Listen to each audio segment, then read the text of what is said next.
बिस्मिल्लाहिर्रहमानिर्रहीम। नाज़रीन किराम अस्सलाम वालेकुम। मैं नईम चौधरी आपको अपने चैनल एग्रीकल्चर हब में खुश आमदीद कहता हूँ। आज की ये वीडियो हमारी पपाया यानी कि पपीता के मुतल्लिक है और आज की इस वीडियो में हम बात करेंगे कि जो पपीता है ये किस तरह ग्रो करता है और इसको किस तरह का एनवायरनमेंट चाहिए, और उसके अलावा इसको दरपेश आने वाले बुनियादी मसाइल के बारे में बात करेंगे जिसकी वजह से इसकी डेथ हो जाती है।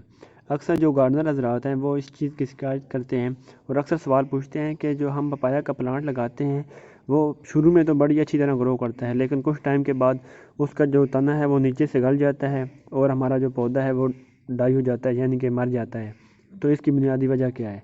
दोस्तों, पपाया ऐसा पौधा है जिसको पानी की बहुत कम मिकदार चाहिए होती है। इसको पानी की मिकदार चाहिए होती है लेकिन बहुत कम मिकदार चाहिए होती है। तो ये जो पपाया है ये ऐसा पौधा है, अगर इसके तने को ज़्यादा देर तक नमी मिलती रहे तो इसका जो तना है ये गल जाता है, इस पे फंगस का अटैक हो जाता है, इसकी जड़ें गल जाती हैं जिसकी वजह से पौधा मर जाता है। तो जब भी आपने पपाया का पौधा लगाना है आपने कोशिश करनी है कि इस पपाया के पौधे को उस जगह पे लगाएं जहाँ पानी बहुत कम हो, यानी कि पानी की निकासी बहुत अच्छी हो।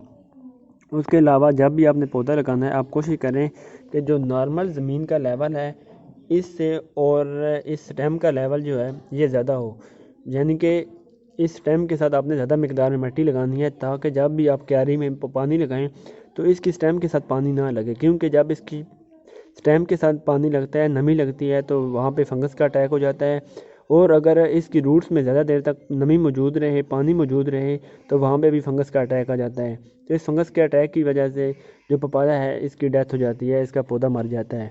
तो जब भी आप पपाया का पौधा लगाएं आपने इस चीज़ का ख़ास ख्याल रखना है कि आपने सबसे पहले तो कोशिश करनी है कि इसको बाल मिट्टी और रेत मिलाकर एक ऐसी ज़मीन तैयार करें जिसमें पानी की निकासी बहुत अच्छी हो, और उसके अलावा आपने इसको लगाने के बाद इसकी स्टेम के साथ मिट्टी लगा लेनी है ताकि आप जब भी पौधे को पानी लगाएं तो पानी इसकी रूट्स में जाए, इसकी स्टेम के साथ ना लगे।